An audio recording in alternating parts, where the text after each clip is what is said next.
A judge has rejected a Twitter lawsuit against the U.S. government that sought to inform the public about federal surveillance requests. RT's Brigida Santos joins me now to talk about this story. Brigida, I've been pulling, I've really been pulling for these folks. I'm not a huge, I don't even tweet. I'm not a Twitter person. I think it might be because, Donald ran me off from even being interested. But what can you tell me about the lawsuit? What happened here? Look, this was first filed by Twitter in 2014 against the Obama-era government, but it has since been amended to challenge the government under President Donald Trump. The social media giant sued because it had wanted to include information about the number of surveillance requests it receives from the federal government every year as part of its public transparency reports. The requests, which are known as national security letters, however, are designed to be withheld from the public. So a federal judge in California, after 6 years, has now dismissed the case, handing a victory to the federal government. No surprises here. I'd like to know more about the appointment of the judge and what their pedigree is, but I probably could guess. What does this mean for the public? Are they going to ever learn about the government spying? I mean, they at least have a right to know, yeah, you've been spying on me, and at least let us know that that happened. That's probably not going to happen, though, is it?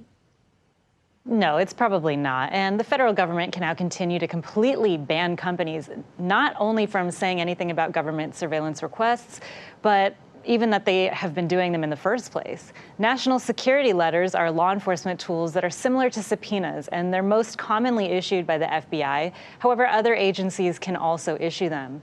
NSLs force companies to turn over information about certain customers for national security-related investigations. But there's no way for companies to even know whether the government is legally doing this or whether they're violating the law with these requests. So these companies are now forbidden from disclosing how many requests they've received or that they've received any in the first place. All we know is that the federal government has issued over 300,000 NSLs in the past 10 years. We don't know where they were issued or what they were issued for. We try to call balls and strikes on this show as much as possible, and people get mad at us because we're not tribal and we don't have one position. So the balls and strikes in this situation is the other side of the story, is when we compare how we have been able to suppress terrorist activity in the United States because of this type of spying. It's nothing less than spying. That's what it is. That when we compare ourselves to Europe and Asia and other parts of the world, we have done far, far superior. And when you build in this is the argument is this is part of the reason. But the empirical data is we have done far, far better than the rest of the world. And so we hear that argument. Whether it's accurate or not, I don't know. But the argument is certainly out there. If you compare apples to apples, yes, we're doing far better. As far as the First Amendment goes, is this a violation of the First Amendment? I don't know how it could not be, but tell me what your opinion is. Yeah, I think that it is. But unfortunately, by citing national security concerns, the government can always find a loophole for warrantless extrajudicial surveillance. And in this case, Twitter says the government was infringing on its rights to free speech by preventing it from publicly posting information and forcing it to engage in speech that's been pre-approved by the government. But this goes deeper because the government often passes that from these social media companies then down to consumers and users by basically forcing us to squash our own speech. And when we talk about social media, they're also collecting massive amounts of data on people. So they're also doing their own form of corporate spying. And while the government can't legally squash free speech, of course, unless it's given it this loophole of national security, private companies can squash that free speech. They are free to do that. And the government, as I said, often does pressure social media companies to do that, silencing certain stories or voices, and that often happens. And of course, this is a bipartisan policy, one of America's policies where both parties seem to agree. It spans multiple administrations, mass surveillance. This is just the next chapter. Yeah, well, the companies, whether it's it's Facebook or Twitter or whoever, you know, they benefit from it. They get a lot of benefit from the federal government in breaks that the federal government gives them, and the federal government is always has that hammer over their head. If you don't do this, then we're going to do this. And so that's always there. It's a reality. They're terrified that they're going to lose a dollar.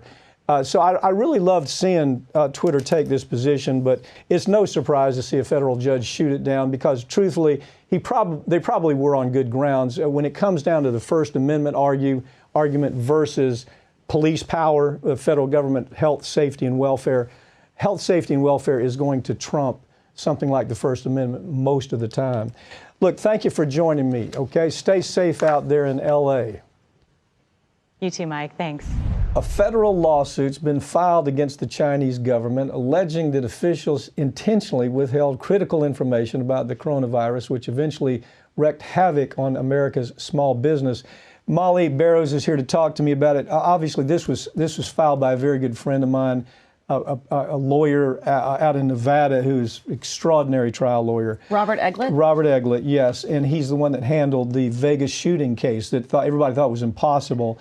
And he won $800 million from Mandalay Bay. Yeah, so this is a real deal. And this is fascinating. Yeah, first of all, what is the lawsuit just about all businesses, or has he narrowed his scope? Well, he's narrowed it and is specifically representing 5 small businesses, flower shops, that sort of thing. But it actually is on behalf of some 32 million small businesses. He says it's going to impact what happens with these cases will impact small businesses across the country because they've all been impacted by what he says is negligence on the part of Chinese health officials as well as the Chinese government in covering up, not giving enough early warning, basically threatening doctors, threatening people who knew about this virus when it first sprung up. And if they had known, they would have been allowed to be a part of the reaction, perhaps send our own health officials over there and put a stop to it before it ever got out of the country. Yeah, there's plenty of precedent for this. As you know, I have sued Iran and the banks that washed money for terrorists. And in order to do that, I had to bring Iran into the lawsuit. Iran has billions, if not trillions, worth of assets in the United States. Right. So I'm going to win that case. I believe that. I will win that case. And same way with China. What I think is most interesting is that he's using the treaties that came out of this globalization, the NAFTA, CAFTA type treaties on trade. And he's saying they have a responsibility under trade, under these treaties, not to do what they've done. What is he saying they did?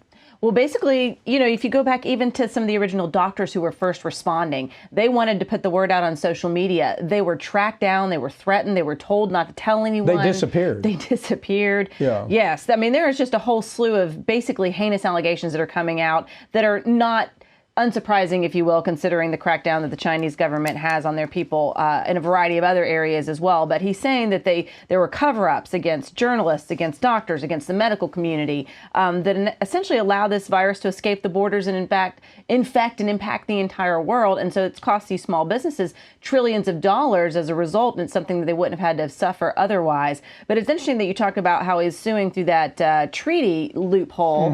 And, you know, so much of the world is changing because of the coronavirus. And this is probably going to impact our global relationships as well, whether it's the European Union. How do you see that affecting? I think globalization is dead in the water. Globalization, to me, and that's just my opinion. I mean, everybody has a different opinion on this, obviously. It was a wrong start to begin with. What it was Bill Clinton was trying to embrace Wall Street. Right. So one of the asks by Wall Street was, can you let us push globalization? And what that meant to them is, will you let our corporations send jobs out of the country?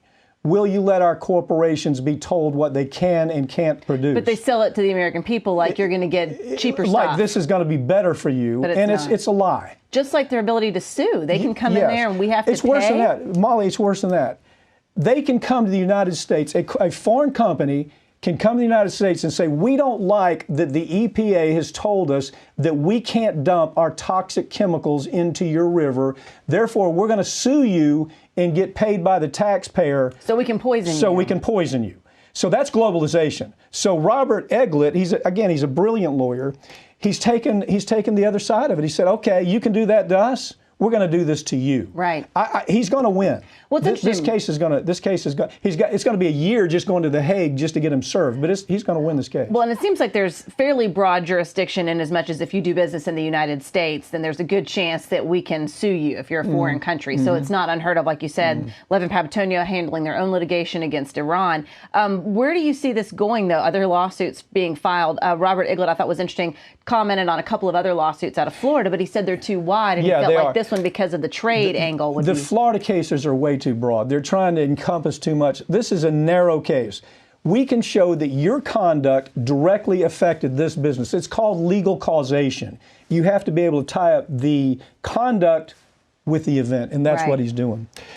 Molly Barrows, it is an interesting case. We'll follow up for sure. We'll be talking about this one a lot. Thanks for joining me, okay? Thanks, Pat. Finally tonight, some good news. A federal judge last week ruled that the permit for the Keystone XL pipeline was wrongly issued, and therefore the permit's not valid. This is a major win for the environment and for activists who've been fighting against the pipeline for years. In his ruling, Judge Brian Morris said that the U.S. Corps of Engineers failed to do a proper environmental review of the project, which is a violation of the law.